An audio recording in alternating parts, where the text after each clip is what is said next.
Kalau Doeg itu memilih jalan pintas menjadi seorang hebat pahlawan, tetapi melakukan kejahatan, kalau Daud memilih satu proses yang cukup panjang, yaitu di dalam rumah Tuhan.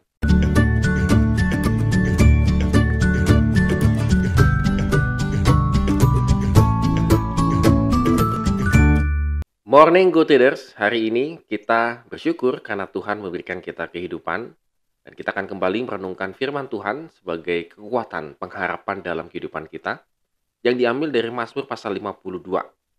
Tetap semangat juga ya membaca firman Tuhan. Latar belakang dari Mazmur ini sebenarnya sangat miris sih, yaitu Doeg. Saya sih nggak ngerti cara bacanya gimana ya.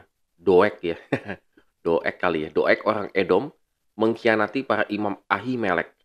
Ia memberitahukan kepada Saul bahwa Ahimelek itu membantu Daud dengan memberikan bekal dan pedang Goliat kepada Daud. Sehingga Saul itu sangat marah seperti kayak dikhianati begitu ya.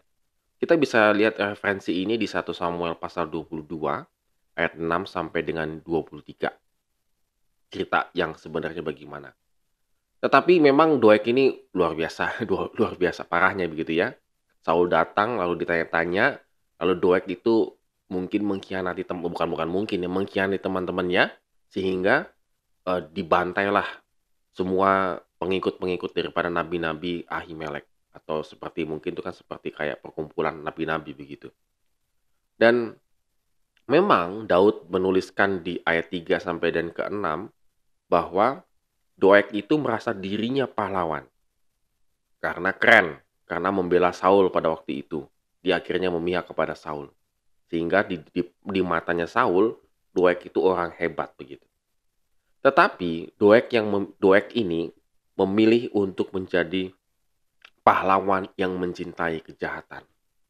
Bagi Daud hal ini sangatlah benar-benar dosa begitu ya, benar-benar memilih dosa yang sungguh luar biasa. Nah, dalam situasi seperti ini, dalam Mazmur yang ke-52 ini, Daud mengatakan di ayat yang ke 10, 11 ya, tetapi aku ini seperti pohon zaitun yang menghijau di dalam rumah Allah. Aku percaya akan kasih setia Allah untuk seterusnya dan selamanya. Nah, Daud merasakan bahwa dia tidak mau seperti Doeg. Mungkin dia bisa seperti Doeg melakukan kejahatan lalu dianggap sebagai pahlawan, lalu dianggap sebagai hero dan seterusnya. Artinya apa? Dia bisa melakukan sesuatu yang besar, tapi tidak sesuai dengan firman Tuhan. Daud itu memilih menjadi pohon zaitun yang menghijau.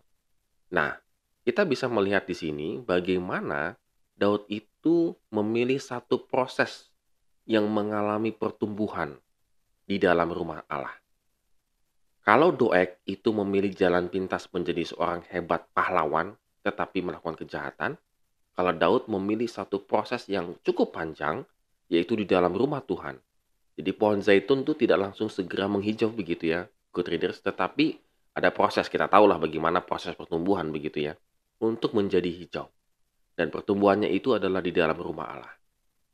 Nah, kita bisa melihat di sini bagaimana Daud sebenarnya lebih memilih untuk hidup di dalam Tuhan. Dan ketika dia hidup memilih di dalam Tuhan, mungkin dalam kehidupannya tidak seperti pahlawan. Prosesnya sangat panjang. Bukankah kita juga sering kali ya tergoda untuk seperti Doeg, memilih jalan pintas supaya kita menjadi hero pahlawan, sukses. Tapi jalannya jalan pintas. Mari kita hari ini kita renungkan nih good readers ya, bahwa kita bisa memilih seperti Daud. Kita menghijau di dalam rumah Tuhan. Dan itu prosesnya tidak gampang ya, prosesnya itu panjang. Bahkan sampai seumur hidup kita. Oleh karena itu mari kita renungkan firman Tuhan pada hari ini. Apa yang sudah kita capai pada saat ini adalah sebuah proses penghijauan di dalam rumah Tuhan atau proses yang instan, cepat. Tetapi banyak dosa. Banyak hal yang kita lakukan sampai kita bisa mencapai di level ini. Oleh karena itu mari kita melihat dan kita percaya bahwa kasih setia Tuhan itu akan selalu menyertai kehidupan kita ketika kita tetap selalu berharap kepada Tuhan. Amin. Kiranya Tuhan memberkati kehidupan kita hari ini.